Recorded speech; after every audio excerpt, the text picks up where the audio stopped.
দেশে যারা বিশৃঙ্খলা করে সন্ত্রাস ভোট চোর আমাদের দেশে যারা অস্থিতিশীল পরিবেশ তৈরি করতে চাচ্ছে, হাদি ভাইকে যারা হত্যা করেছে, নির্বাচন যারা বানচাল করতে চাইছে, দেশের পরিবেশকে যারা অস্থিতিশীল করতে চাইছে, সীমান্ত যারা আমাদের ভাইদেরকে বোনদেরকে মেরে ঝুলিয়ে রাখে, তাদের আশ্রয় এবং প্রশ্রয়দাতা পৃষ্ঠপোষকতা দিচ্ছে ভারত।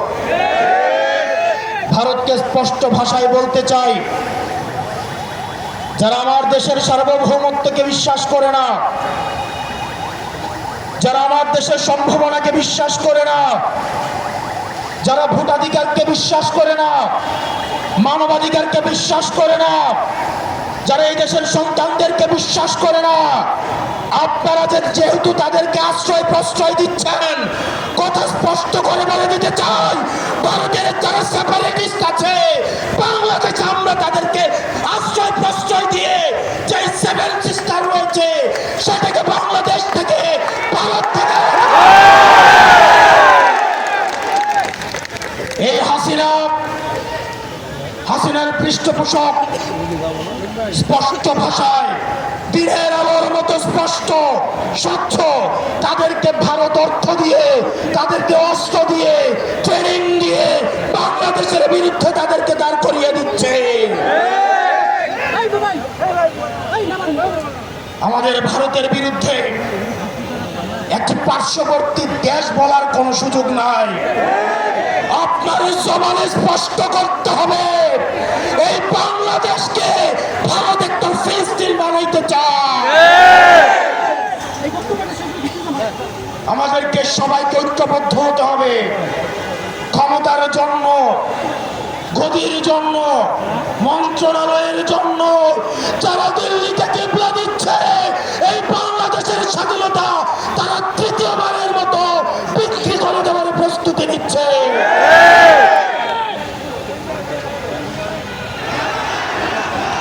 প্রিয় মুক্তিকামী জনতা, আপনার আমার মৃত্যু এই নির্বাচন কমিশনের কাছে কেবলমাত্র একটি সংখ্যা। অথর্ব নির্বাচন কমিশন বলে হাদির মৃত্যু নাকি একটি বিচ্ছিন্ন ঘটনা। এই স্পাইনলেস মেরুদণ্ডবিহীন ইলেকশন কমিশনার, আমরা এমন একটি বিচ্ছিন্ন ঘটনা তোমার সাথে যেন ঘটে সেটির অপেক্ষায় ইলেকশন কমিশনার তাদের প্রেসক্রিপশনে নিয়োজিত, কারা তাকে নিয়োগ করেছে? দিল্লির দালাল। এরকম ইলেকশন কমিশন আজকে যদি চলে যায়, যেই লাইন ধর্মী ইলেকশন কমিশন হওয়ার জন্য শাহবাগ থেকে শহীদ মিনার পর্যন্ত যোগ্য ইলেকশন কমিশনার খুঁজে পাওয়া যাবে, কিন্তু আমার ভাই হাদি যে অনন্তকালের উদ্দেশ্যে যাত্রা করেছে, আমার ভাই হাদিকে আর খুঁজে পাওয়া যাবে না। প্রিয় মুক্তিকামী সংগ্রামী জনতা, আপনারা জানেন আমাদের দেশের এক শ্রেণীর আওয়ামী লীগ রয়েছে, তারা শিক্ষক পরিচয়ে বিশ্ববিদ্যালয়গুলোতে কার্যক্রম পরিচালনা করে, যারা টকশিজীবী নামে হচ্ছে টেলিভিশনগুলোতে হত্যার বৈধতা উৎপাদন করে, যারা নাট্যকর্মী পরিচয়ে, যারা নাটক সিনেমাতে আমাদের মতো সংগ্রামী মানুষের মৃত্যুর বৈধতা উৎপাদন করে, এই বিশ্ববিদ্যালয়ে নীল দলের যে ৫টা শিক্ষকরা রয়েছে তাদেরকে ধরে ধরে এই বিশ্ববিদ্যালয় থেকে বের করে দিতে হবে। এই নাটক সিনেমা থেকে আওয়ামী মুজিবের ৫টা এইসব শিল্পকর্মীদেরকে দেশ থেকে বের করে দিয়ে ভারতে পাঠিয়ে দিতে হবে। টকশিজীবীদের উদ্দেশ্যে এই ভারতীয় আধিপত্যের বৈধতা উৎপাদন যারা করছে যেসব টকশিজীবীরা, আপনাদের তাদের এই ফ্যাসিস্টদের মানবাধিকারে আপনারা যারা বিশ্বাস করেন, তারা মুসলিমের মানবাধিকারে বিশ্বাস করে না। আর দিন শেষে আজকে এই বেদিতে আপনারা যারা বসেছেন আর যারা আসেন নাই, আপনাদের দুইজনকেই বলি, ক্ষমতার লোভে অন্ধ হইেন না।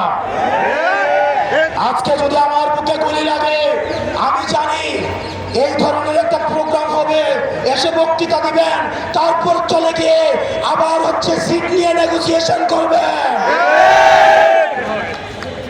অনেক দল রয়েছে, যেহেতু আরপিও সংশোধন হয়েছে, এখন অন্য দলের মার্কায় নির্বাচন করতে পারবে না বলে নিজের দলের মার্কা বিলীন করে দেওয়ার জন্য তারা রেডি হয়ে আছে।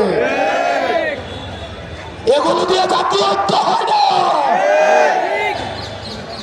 এসব জাতীয় ঐক্য এগুলো নাকি আমাদের হাদি ভাইয়ের রক্ত এই জাতীয় ঐক্যে রাখা হয়ে আসুক, সেটা আমরা চাইনি।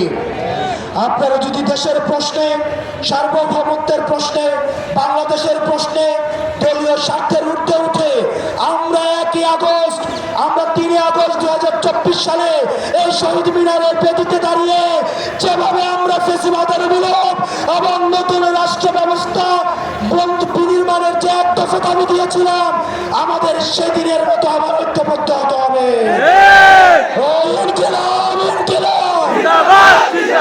দিল্লি না ঢাকা, দিল্লি না ঢাকা, ইনকিলাব, ইনকিলাব, আপোষটা সংগ্রাম, দালালি না রাজপথ, দালালি না রাজপথ, আপোষটা সংগ্রাম, আমরা সবাই হাতি হব, যুগে যুগে আবার যাব, আমরা সবাই হাতি হব।